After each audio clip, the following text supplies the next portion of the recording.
back, relax, and maybe get yourself a snack. Me and you gonna have a little chat about books.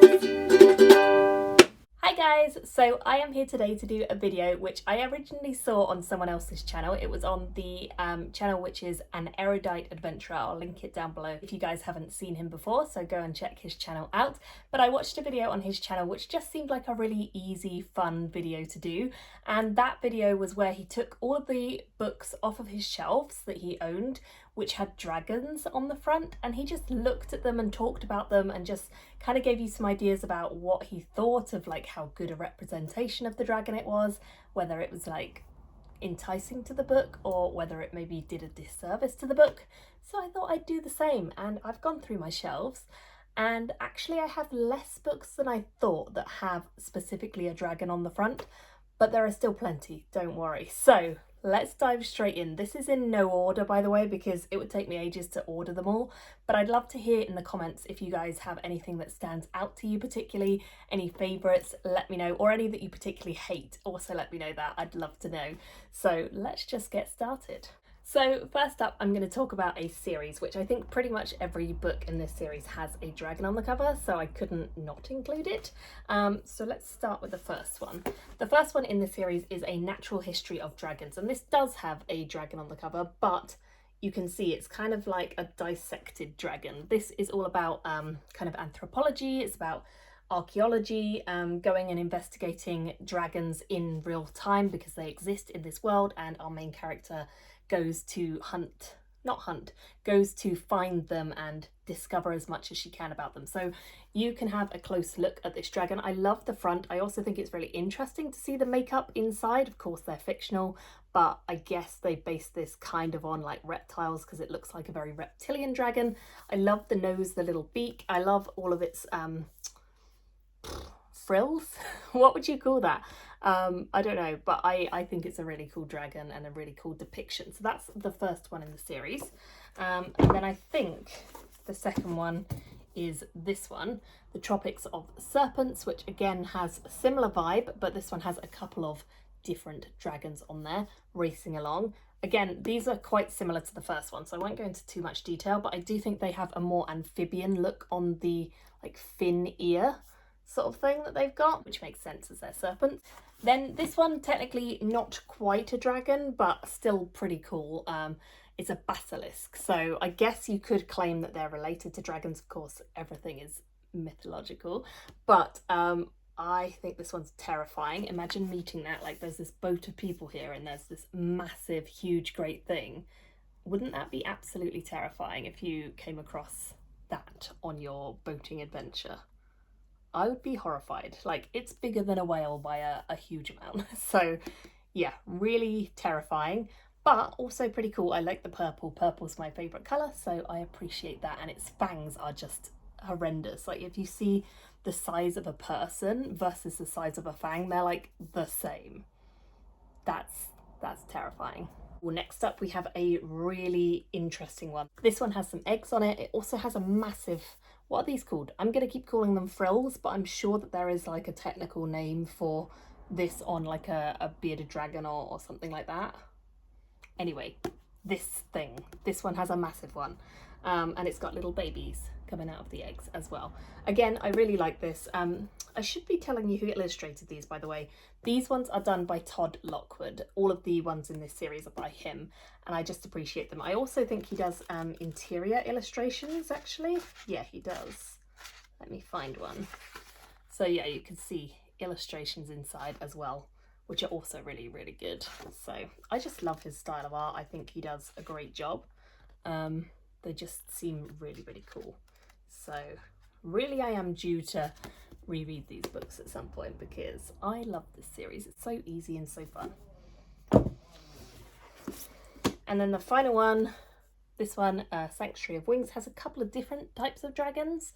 You can see there's a little baby sort of one. Well, I don't know if it's actually a baby or if it's just like a small dragon, but I mean that one with its long tendrils. What are the technical terms for like dragon body parts? I don't know. But with those, it looks really, really cool to me. I love it. Also, it's purple, so yeah, cool. And then I also had one more book, which is by Marie Brennan, which also has dragons, because this is a sort of follow-up to that series, and this one has little baby dragons all creeping out of one egg, all looking pretty menacing with their pink eyes, like that one in the middle that's just staring you down. He looks ominous. But yeah, I love all of these. As I say, they're all illustrated by Todd Lockwood. Highly, highly recommend his work. I love what he does. I just think he's fantastic. This one is a very classic fantasy. It's Dragon Prince, and of course it does have two dragons in the background that you can see here. These are probably your more traditional Western style of dragon, I'd say, and this is illustrated by Michael Whalen, who is one of the very well-known classic fantasy style illustrators. He did a lot of books. These are very stereotypical. I personally don't love how they're like claws seem to just randomly pop out of their bodies a little bit. It seems a little bit unrealistic to me just in the muscle structure, but in terms of them being dragons, they definitely are dragons, and they're kind of the stereotypical dragon that we would know and associate in the West, so I do think they certainly count, but they probably aren't, well, let's be realistic, this whole cover is not my fave, because like this thing going on here, I don't know, it's all a bit weird and erotic styling, which I don't think really fits the tone of the book that well. I think it's just to sell books. It's like, look, there's a couple and it's all going on, and then there's also dragons. To me, that's not what this book is actually about. But I like the dragons overall. I just don't think they're the most realistic. But of course, realism of dragons, which are fictional, difficult. Next up, we have a book which is by Ken Liu, and this one has a sort of dragony creature on the front, which is being ridden by a person. You can just about make them out there. It's like in battle armor. It's just epic. There's like loads of dragons in the air. Honestly, this looks awesome. Even if I didn't already know and love Ken Liu, and I have read and really enjoyed this book, I would be drawn to this because of the epicness of these dragons in the air, like swooping in. I absolutely adore the covers for these. The artwork for this and the whole series that they just re-released with these lovely covers is by Leo Nichols, and I just think it's fantastic. You can see, I'll show you a quick sneak preview of like all of them together, but this one I think is the only one that actually has dragons really on it. Like some of them have them slightly in the background, but this one really, they're in your face. And they just look cool. They just look so cool. I also love what he's done with like the sort of white silhouette things on top as well, which just look awesome, and it's just cool. The whole vibe of this one just feels different, and this series is different. It focuses on a much more Eastern inspired fantasy world, and it's just so unique. Ken Liu and this particular series is like number 2 overall of everything I've ever read for me personally, so I highly recommend this if you haven't already read it. Oh, now going on to number 1 for me, and actually some of my favourite dragons as well are depicted in these covers, these ones and the other ones. So this one is Robin Hobb's Ship of Destiny, book number 3 in the Live Ship Traders, which does have a very badass blue dragon swooping in, as you can see above the boat here. Now I love this one. Actually it extends round, like the wing keeps going on the back if you have a look. I love this one. I just think the colours are so stunning, and the way that it's been painted or drawn, I can't quite tell, I think it's painted. It just looks beautiful. The detail level is so stunning, and this is done by one of my absolute favourite illustrators and artists, and that is John Howe. He's done the original Robin Hobb books. He did those, and this is one of the original covers. I don't think it was like the first print or anything like that, but it's just the original printing design that they had before Jackie Morris came along and took over, and I just adore them. I think they are so beautiful, and I think they're amazing. I love John Howe. Actually, I studied him quite a lot in university because he did a lot of our concept art for Lord of the Rings and the Hobbits, and so I really am quite familiar with his work, and I really enjoy what he does, and this is the reason. Continuing with John Howe, again, this one is another of his. You can see there's 2 dragons in this one. This one's actually my favourite of all of the Realm of the Eldling books by Robin Hobb. So it's a beefy one, it's huge, but oh my god, the feels. And The dragons in this fighting, it's a really epic kind of revelation at the end of the series about the dragons and how they tie into things and how there's a much bigger thing going on with the world, and it's just awesome. It's so awesome, and it made me obsessed with the series. I cemented Robin Hobb as my #1 author from this book. This book was the one that really just was like, yeah, it will be very difficult for any other author to like take her place ever because of this book. So yeah, unfortunately we can't see the dragons too up close in this, but you can see that they're like, the red one is having a bite out of the blue one, so they're definitely in the thick of it in a real fight. Next up we have Assassin's Quest, and this one again you do have a dragon, although he's sort of sleeping or buried slightly in vines. You can see him just there, he's like laying down, that's his head, and then there's his wings. So we don't get a full dragon on this one, but again it's by John Howe. It's just a hint of a dragon, and actually this ties in nicely to the overall story. I won't say anything about why, but suffice to say that dragons are a key part of this world. It's just finding out why and how they connect to everything. Takes a little while because our main character has his own story going on too, but ooh, when all the strings come together in a Robin Hobb book, you know you are on to a winner. Also, I absolutely hated this book when I first read it. Well, not hated, like I really didn't enjoy the majority of it because it was so annoying, or like one of the main characters in it is really, really, really annoying and horrible, and just, I didn't enjoy him at all. He really enraged me.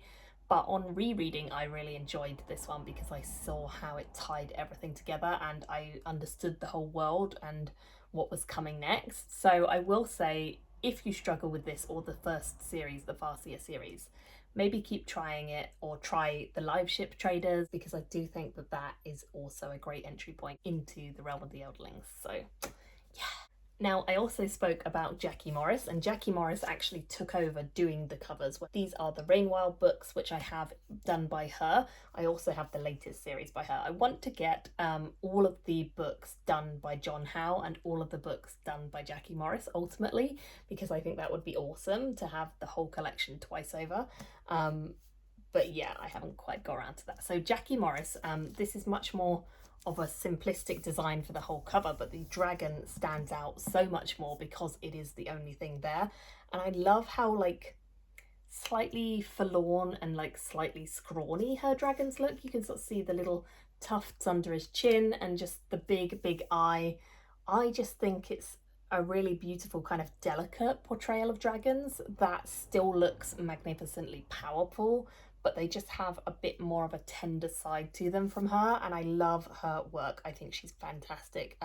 She's illustrated lots of other things as well, including her own books, and I've really enjoyed just seeing her work every time I do. So this is one of them. Then we have book number 2, which has a red dragon on it, which also looks really quite delicate and dainty in a way, just spreading its wings out like that. Third, we have this one, which actually is a bit more involved because the dragon is kind of interacting with the text and also the town which is behind it, which we didn't have any sort of background detail in the other ones. So I like seeing this more dynamic pose from this dragon. It's much more dynamic. It's really climbing up the text and climbing through the city.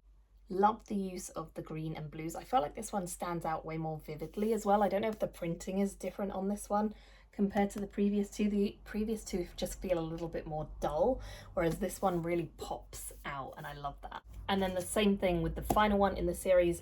This one, again, it has a much more dynamic pose. You can see there is a person riding on the dragon, and it just looks pretty epic overall. So I really enjoy this style of illustration. I just think she does a really good job of bringing you into the story and making you wonder, what on earth is that book about? There's a really cool dragon and a person on the cover. I've got to read it. I've got to find out. So this one is definitely a series that I can say wholeheartedly I love the cover for. Actually, I've just realized there's 2 other dragons on the back, so maybe there's dragons on the back of the others. I don't think there are, just this one, but it has some bonus dragons, so good thing we spotted those. Next up, I have another series, and I've talked about the dragon art on these ones before because I love the artwork for this series. I think that it was a major reason why I first picked the first one up.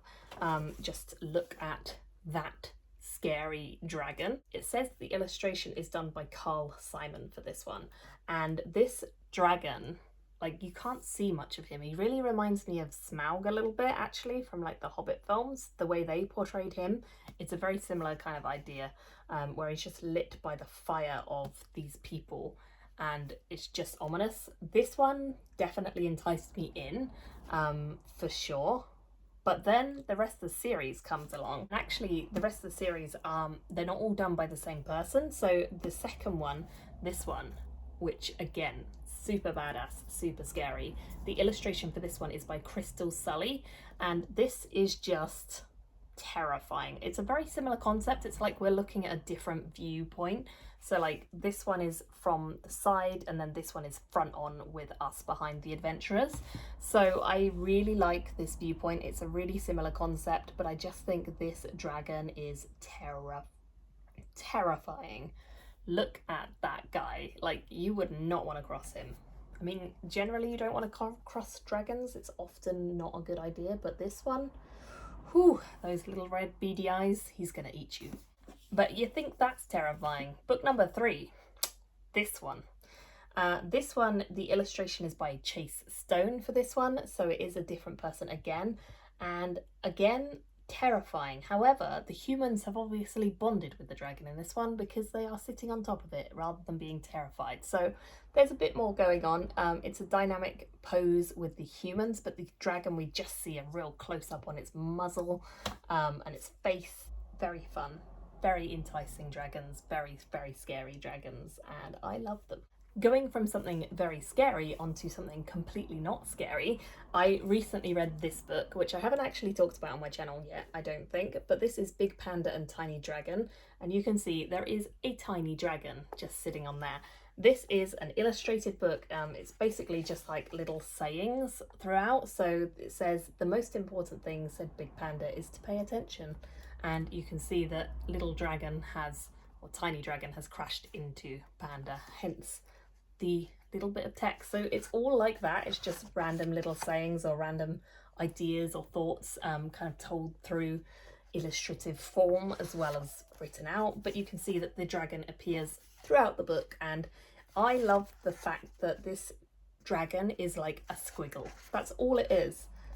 It's just a little black squiggle, but you get the impression of something like Mushu from Mulan. It's that style of dragon, and this little squiggle with 2 little eyes, just, it tells the whole story in such a small amount of work. Well, it's not a small amount of work, but like small amount of detail gives a lot of detail, if that makes sense. And this is by James Norbury. He illustrates it and writes it. This book is really worth owning. It's thought-provoking and lovely all at once, I'd say. Next up, I have The Red Knight. Now this one is a pretty westernized version of a dragon again, although I do think the jaw on this one has like a big bulge out the bottom. It's a bit of a weird jawline. The illustration for this one is by Kerem Bayet, who I'd not heard of before seeing this cover, but I think he does all of them in the series. I believe so, because they're all very similar, so I'd imagine he does do all of them for this series. I don't know where my copies of the other ones are. I literally cannot find them on my shelf, so I have no idea where they've gone. But this one, I very much think this is a typical westernized dragon fighting a knight. Very, very stereotypical. I do like the sort of scraggly edges of the wings. I feel like that maybe gives him a little bit more dynamism and just makes him look like maybe he's actually been in a few fights, but I wouldn't say this one stands out as like a really cool dragon to me. It's just a dragon. Whereas this one, oh, he has got some fire in him. You can see that his eye is on fire, and he has all this saliva and like wispiness coming out of his jaws. He is terrifying. The scale of him compared to the tiny human who you can barely even see, like, absolutely terrifying. Honestly, so terrifying. Because mine is a proof copy, it doesn't say who the artwork is done by, but I will find out and I'll put it on the screen. But I really like their artwork because it's so detailed. You can see all the different little facets that are picked out of its scales and its skin and its texture, and it's just cool. Horrifying, but cool. and on the back as well, it carries on. You can see like the start of its wing and stuff. So again, really cool. I don't know if this one was done in like a CGI style of drawing or not, but it looks almost CGI, doesn't it? It looks like almost drawn on a computer. It's really cool though. Up we have a very different style. This one does kind of have a dragon. It has like the head of a dragon and then the dragon wings coming out of a sword. So I don't know if you could classify it actually as a dragon, but it's very much a story about dragons. And I do think it's a different style of dragon to the other ones. Like the head is more of a Chinese dragon style from looking at what I know of like Chinese lore and dragons, and then the wings are very much more a Western style, so it's a weird combination to go for, but I do like the sort of cross hatching on the wings. I won't say that this really is one of my faves because it's not a full dragon, it's like bits of a dragon, but I thought I had to include it because it technically kind of has a dragon on the front. Next up we have this one, which is Devil's Night Dawning, and this one again, it does have a dragon. This one's a bit more of a stylized dragon. You can see its head looks very stylized, and like the neck and everything, how bendy it is, it looks pretty stylized. Almost like a sort of vector style one, but not. It's interesting, and I like that the dragon kind of weaves its way through the text. I enjoy that. You can still read the text really easily, but you can see that there are dragons of some kind in this world. So I like it. It's a simple cover. It definitely doesn't give a lot away, but I think it's appropriate for the series. And for me, it was attractive enough to draw me in. And then I love this book. I love this series. So I recommend it. Next up, another epic dragon. This one is Rocks Fall, Everyone Dies. Literally no dragons in this book is the asterisk that you can see right down the bottom. Now, I love that there's no dragons in the book, and yet we have got a massive dragon on the cover. Not only is he massive, he's also spitting fire everywhere. So he's pretty badass. I don't know if this one says who the cover art is by, because this is a self-published one. So I'm not sure that it actually says, no, it doesn't say who the cover art is. Whoever did it is pretty badass, I will say that. So I like that. Dragons just sell covers, or they sell books. Dragons on covers sell books. Only 3 left. Well done if you've got this far. These 3 I actually haven't read, so I don't know how well the dragon on the cover sort of ties in with the book and the concept of it.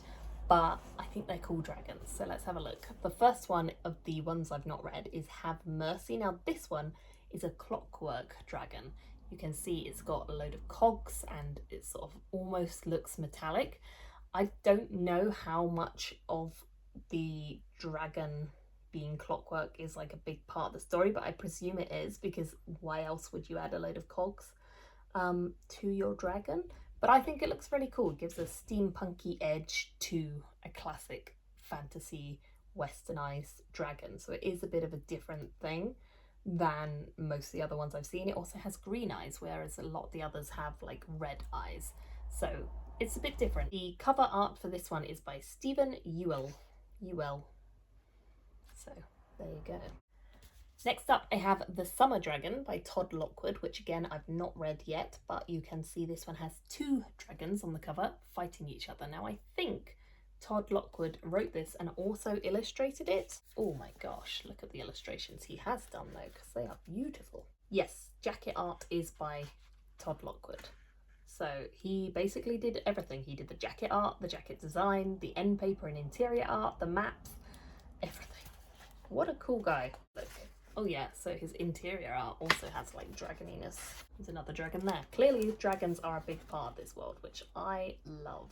So I really need to read this book because I'm excited. I love books that are adult books but actually have illustrations in them. I think for fantasy it really helps when there's magical mystical creatures to have an illustration or 2, even if it is just 1 or 2. Love these dragons. I think they're very stereotypical westernized dragons again, but I love how they're kind of contained in this circle. They're fighting each other.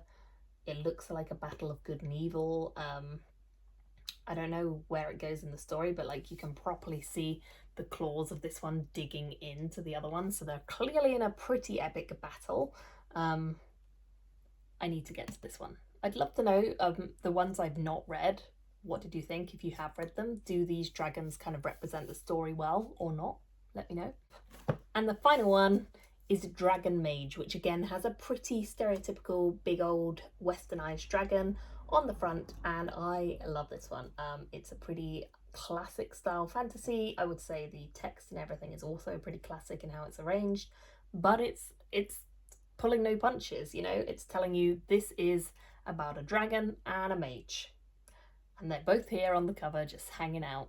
So I'm about it. I really want to read this one. I've heard nothing but good things from everyone I know who's read this. So those are all the books that I currently physically own. I owned a lot more books like on audio and Kindle that also have dragons on the cover, and I used to own lots more books that had dragons on the cover because I did a massive purge when we moved here, and then I did multiple purges since we've moved here.